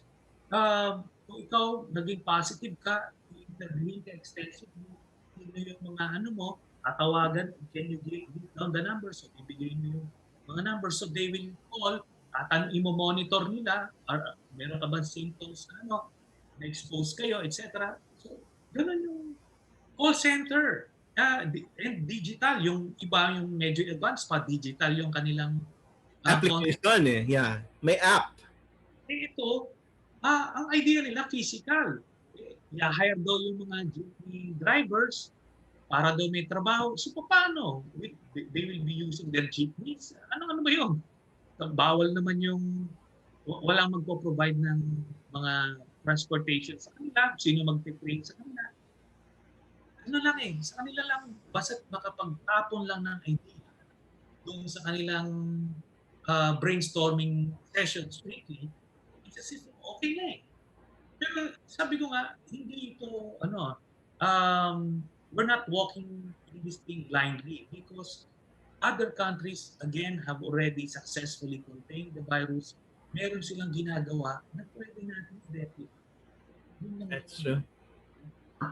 The best practices, sir. No? So, sabi nga, we should have that spiral of trust, social cohesion, and action. Pero sir, I'd like to address this. Yung sinasabi nilang pasaway kasi yung mga Pilipino kaya hindi nasusolusyonan itong COVID situation natin. Yun, grabe yun. You won't hear that from any responsible head of government or any government in the world that they will blame the citizens. No, they would, if they do that, kunyari, statement, ganyan nila Roque, subukan nila in a European country, talagang they would be lynched, dito kasi, inaano nila talagang minamanipulate nila yung pag-iisip ng tao.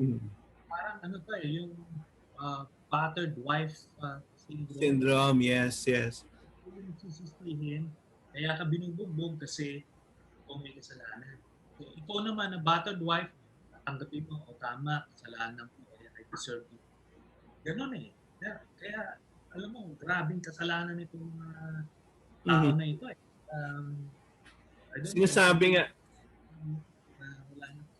Sinasabi nga, sir, the disciplined people are turned off by that. And then the not disciplined ones will get to the bottom of those things and they will have to have more resources. Sasabihin, paano kami makakasunod kung yung bahay namin ang liit or wala kaming pangbili ng face shield na requirement na ngayon. So, kailangan nila ng tulong din para makakomply dun sa mga ganong regulasyon.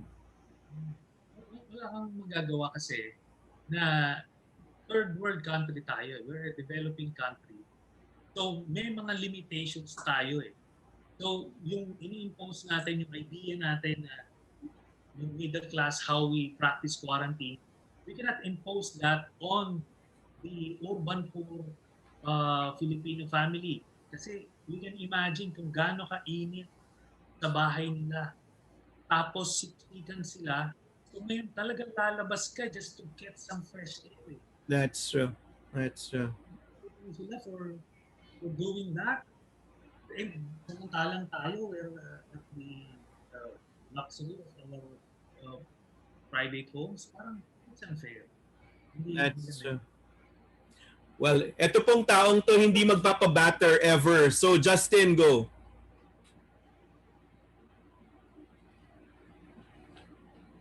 You're muted. Oh, Justin, you're muted. Yeah, okay, go. Ayan, okay na po ba? Talaga ba, sir? Hindi talaga ako papabat. No?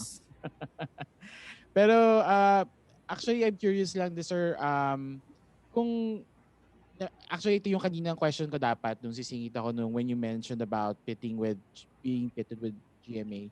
Pero, if ever lang, hypothetically speaking, if ever you get to be chosen again to run, parang who would you be pitted with na you think is a formidable, yung given that a formidable competitor, given the current roster that we have right now? I mean, your initial thought. Okay.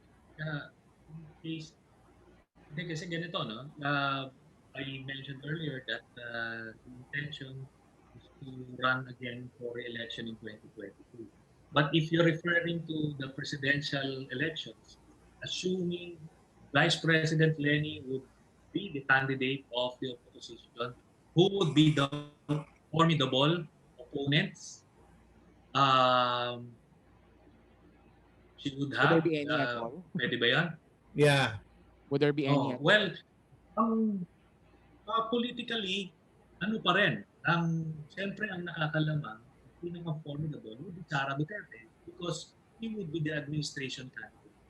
They are awash with resources plus yung machinery na tinatawag. Yung local government, nagtatranslate yan into plus 10%.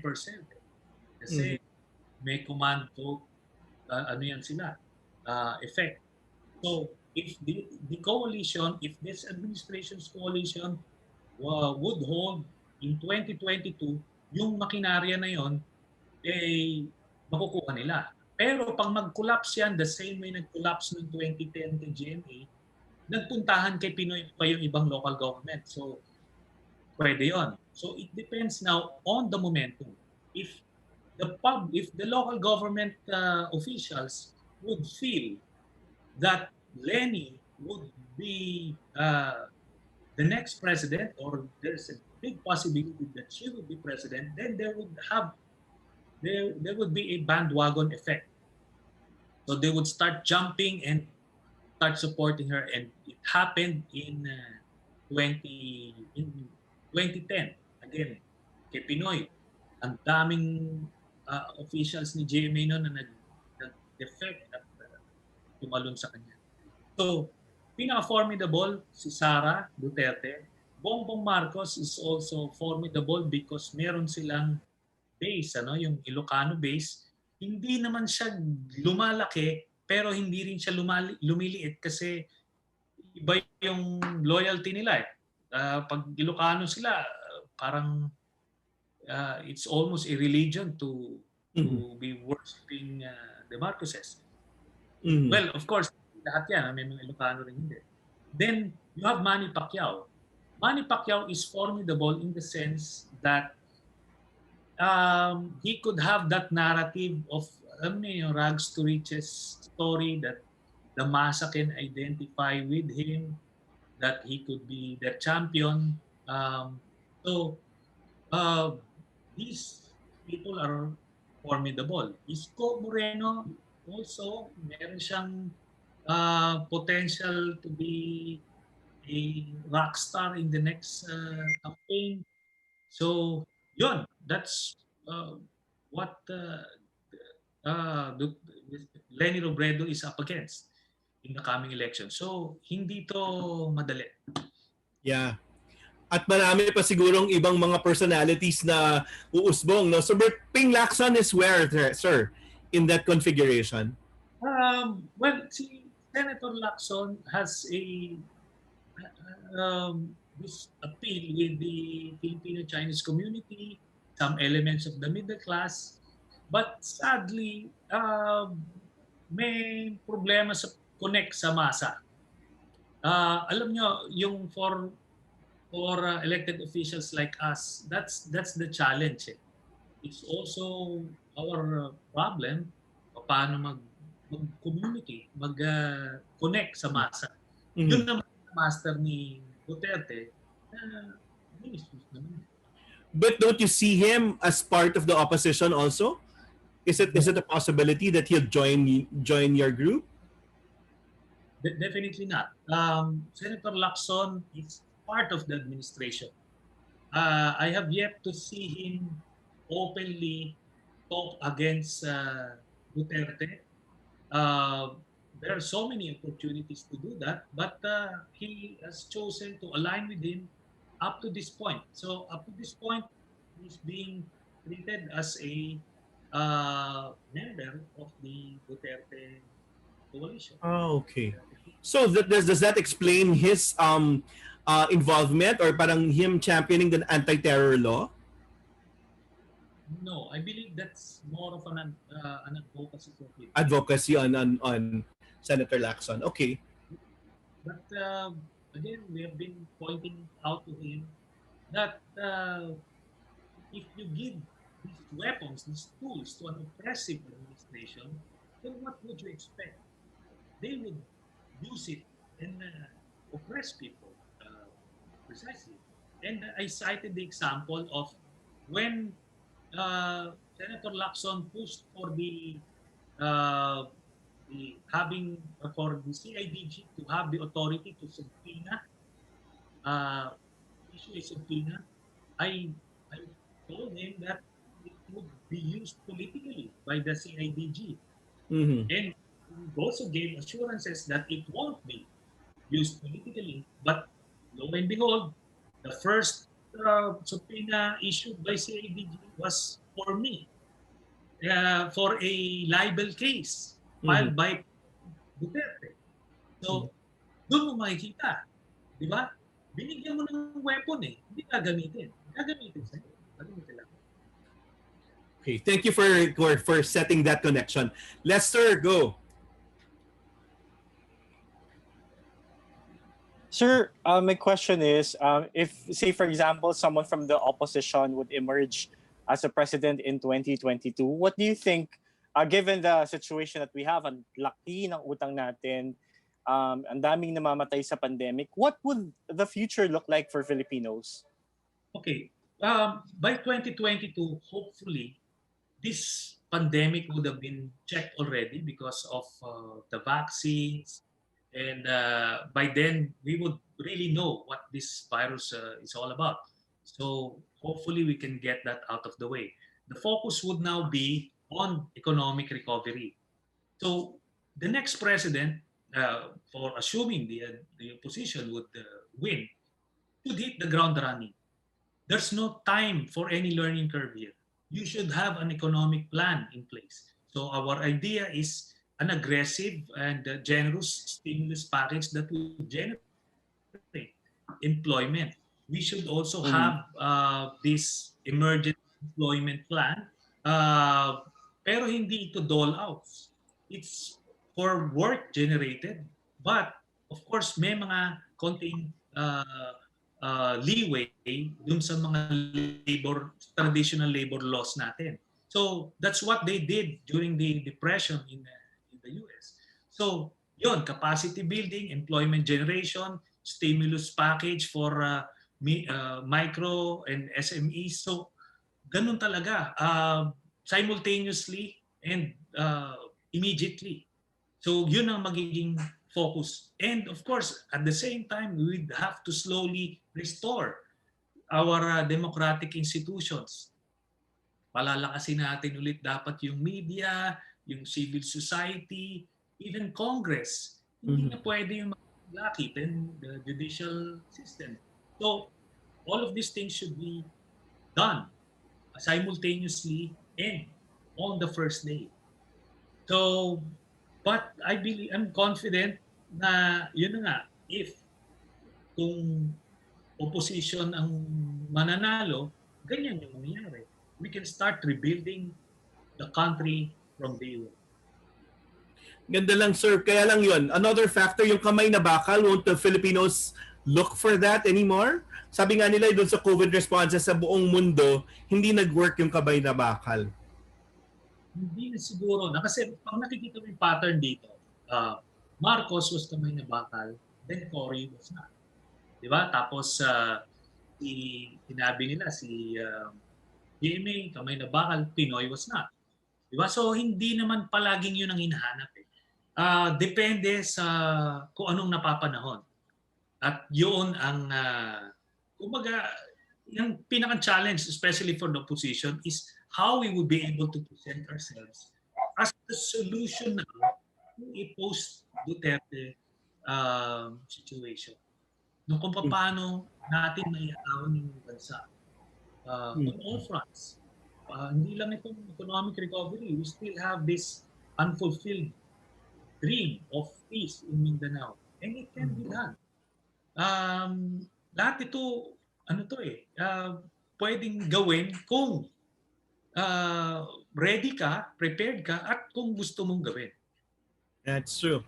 Pagpapasalamat na lang Maxine kay Senator Trillanes, some final message that can inspire people. Sabi nga sir, last week our theme was really more dati competence, commitment, goodwill, and then turn away from hate and fear towards giving hope. But now the theme now after our talk, it's really gathering bravery, di ba? Parang kakaiba yung tapang na kailangan ngayong panahong ito. Max, final words.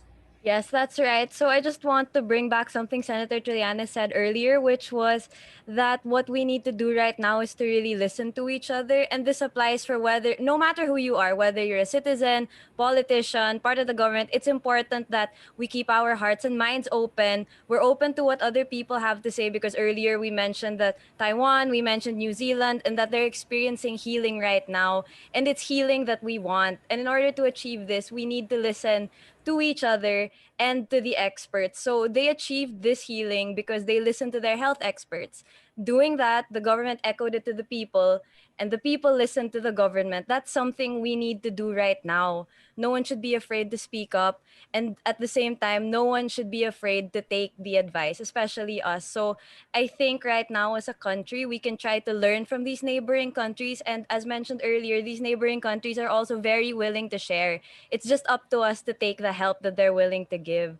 So that being said, I'm hoping that from this point onwards, especially since we're so far into quarantine, everyone is more, everyone tries to listen to each other more, and everyone hopefully becomes more united. I mean, all we can do now really is to just work together and to do our part. And right now, our part is staying home, social distancing, and doing what we can do. And if all of us do that, it'll be more than enough to bring us at least a step closer to healing.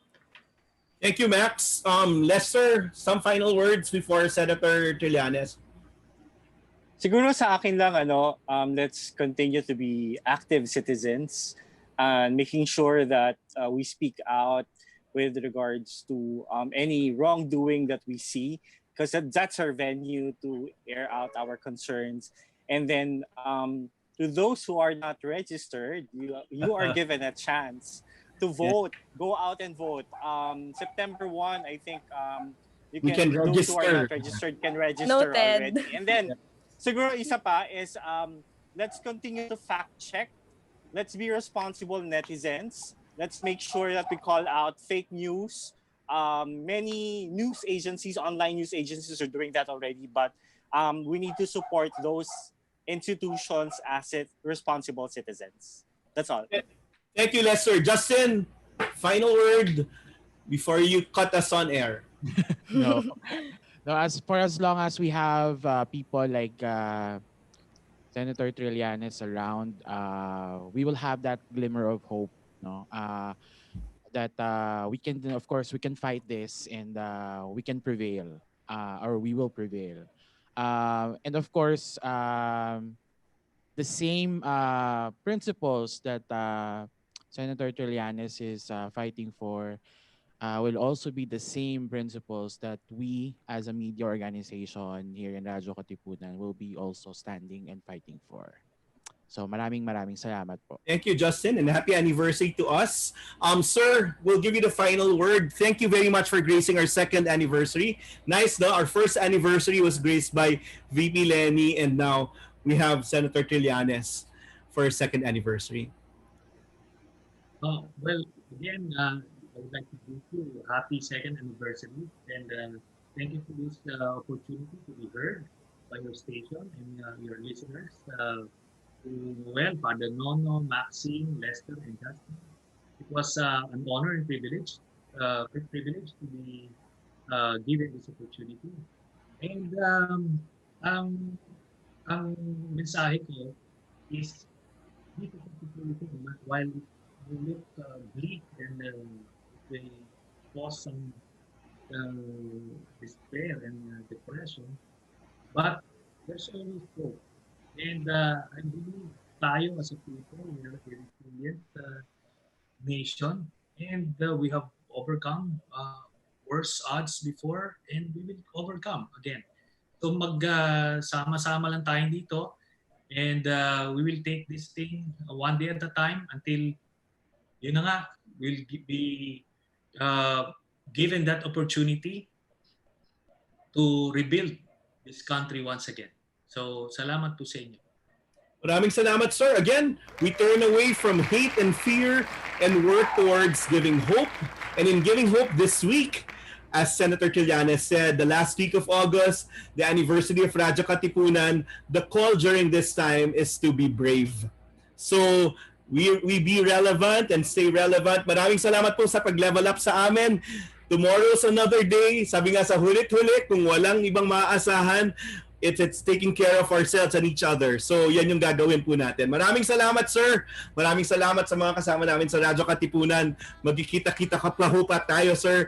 And we continue to level up. Thank you very much.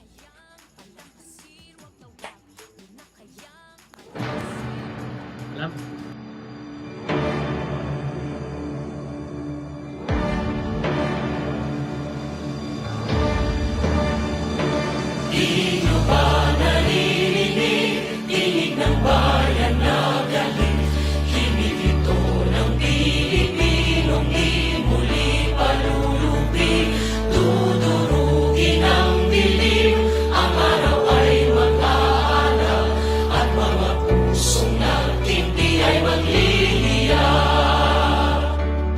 Ikaw ba'y makikibaka at hindi matutuwag? Nagisingin ang mga panatikong bihit mulat.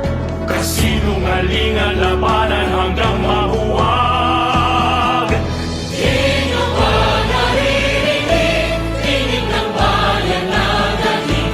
Tinig ito ng Pilipinong di muli palulubi. Tuturugin ang dilim. Ang araw ay mag-aanaw. At mga pusong nagtipi ay mag-iiyak. Ikaw ba ay dadaing na lang kimit magmumukmok? Habang nagpapakasasa ang mga namumulok. Gisingin ang puso, galitin hanggang pumutok. Di nyo ba naririnig? Tinig ng bayan na dating. Tinig ito ng Pilipinong di muli palulubi. Tuturugin ang dilim. Ang araw ay mag-aanaw. At mga pusong nagtimpi ay mag-iiyak. Di nyo ba naririnig? Tinig ng bayan na galing. Tinig ito ng Pilipinong di muli palulubi. Tuturugin ang dilim. Ang araw ay mag-aanaw. At mga pusong nagtimpi ay mag-iiyak.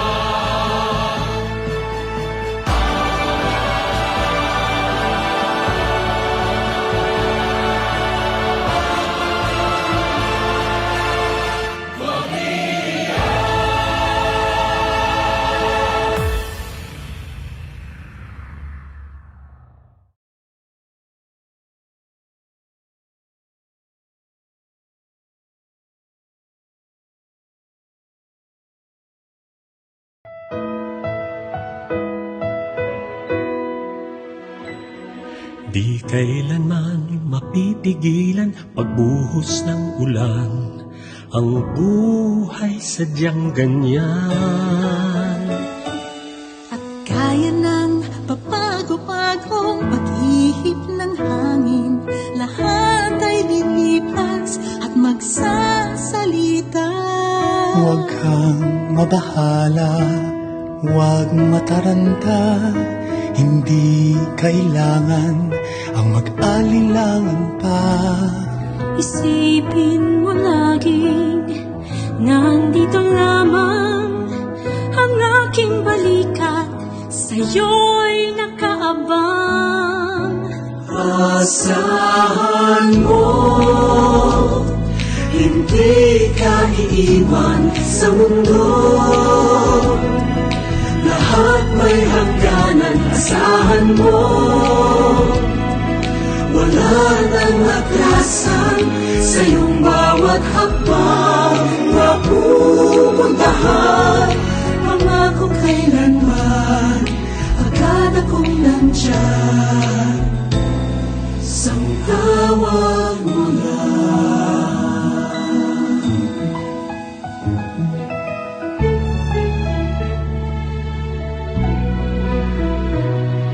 At tuwing nagdidilim ang langit, di ba't nagpapakita ang buwan hanggang mag-umaga na naman.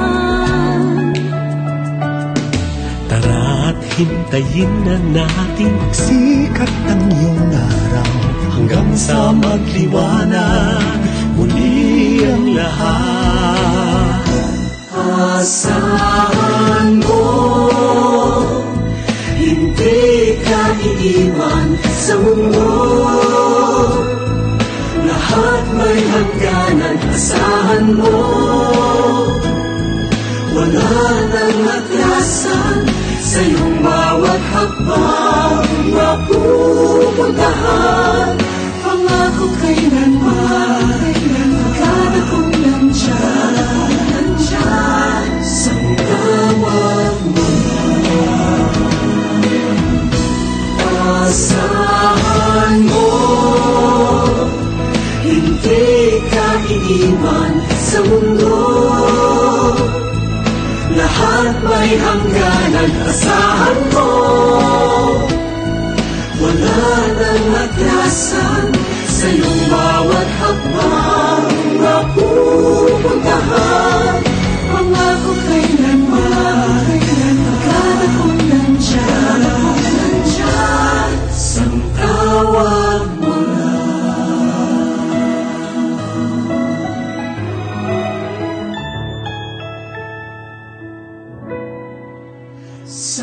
Tawag mo lang.